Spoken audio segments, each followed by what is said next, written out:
ನನ್ನ ಲೈಫಲ್ಲಿ ಇಲ್ಲಿವರೆಗೂ ಯಾರನ್ನೂ ಟಚ್ ಕೂಡ ಮಾಡಿಲ್ಲ.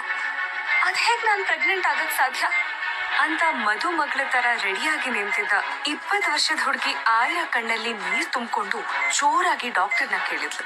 ಅವಳಪ್ಪ ಸೂರ್ಯಪ್ರಕಾಶ್ ಕೋಪದಲ್ಲಿ ಆಯ್ರಾ ಜುಟ್ ಹಿಡಿದು, ಲೇ ಡುಮ್ಮಿ, ಅನಿಷ್ಟ, ಯಾವನೇ ಅವನು? ಹೇಳೆ, ನಿನ್ ಹೊಟ್ಟೆಲಿರೋ ಈ ಅನಿಷ್ಟಕ್ಕೆ ಯಾರ ತಂದೆ ಹೇಳು. ನೀನ್ ಯಾರ ಜೊತೆ ಮಲಗಿದ್ದೆ ಅಂತ ನೀನ್ ಹೇಳ್ಬೇಕು. ಡಾಕ್ಟರ್ನ ಏನ್ ಕೇಳೋದು?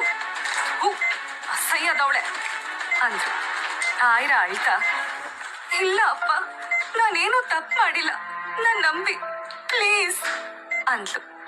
ಮದ್ವೆ ಮನೆಯಿಂದ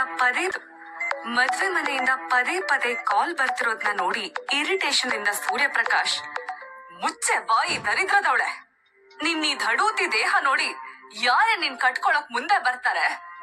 ಬಂಗಾರದಂತ ಹುಡ್ಗ ನಮ್ ಅಕ್ಷತ್.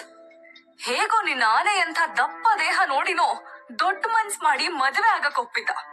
ಮದ್ವೆಗೆ ಇನ್ನೊಂದ್ ಅವರ್ ಬಾಕಿ ಇದೆ ಅನ್ನೋವಾಗ ಅನಿಷ್ಟ ಪಿಂಡ ಹೊತ್ಕೊಂಡಿದ್ಯಾ ಅಂತ ಗೊತ್ತಾಯ್ತಲ್ಲ, ಈಗೇನೇ ಮಾಡೋದು ಅಂತ ಹೇಳಿ ಕೋಪದಲ್ಲಿ ಅವಳ ಕೆನ್ನೆಗೆ ರಪ್ ಅಂತ ಬಾರಿಸಿದ ಸೂರ್ಯಪ್ರಕಾಶ್ ಆಯ್ರಾ ಜುಟ್ ಹಿಡಿದು ಮತ್ತೆ ಅವಳ ಕೆನ್ನೆಗೆ ಬಾರಿಸಿದ್ರು. ಡಾಕ್ಟರ್ ಮಧ್ಯ ಬಂದು ಸೂರ್ಯಪ್ರಕಾಶ್ನ ತಡೆಯೋಕೆ ಟ್ರೈ ಮಾಡಿದ್ರು. ಸೂರ್ಯಪ್ರಕಾಶ್ ತಲೆ ಚಚ್ಕೋತಾ, ಅಯ್ಯೋ, ಏನ್ ಮಾಡ್ಲಿ ಡಾಕ್ಟ್ರೆ ನಾನು? ಯಾವನ್ಗೋ ಬಸ್ರಾಗ್ ಬಂದಿದ್ದಾಳಲ್ಲ ಇವಳು. ಇಷ್ಟು ವರ್ಷ ನಾನು ಬೆಂಗಳೂರಲ್ಲಿ ಸಂಪಾದನೆ ಮಾಡಿರೋ ನೇಮ್ ಫೇಮ್ ಎಲ್ಲ ಹೋಯ್ತು. ಹಾಳಾದವಳು ಈಗ ಮದ್ವೆ ಮನೇಲಿ ಹೆಣ್ಣಿಲ್ಲ ಅಂತ ಗೊತ್ತಾದ್ರೆ ನಾನ್ ಹೇಗ್ ತಲೆ ಎತ್ಕೊಂಡು ಓಡಾಡ್ಲೆ ಅನಿಷ್ಟ ಅಂತ ಹೇಳಿ ಕೋಪದಲ್ಲಿ ಅವಳನ್ನ ಒದ್ರು.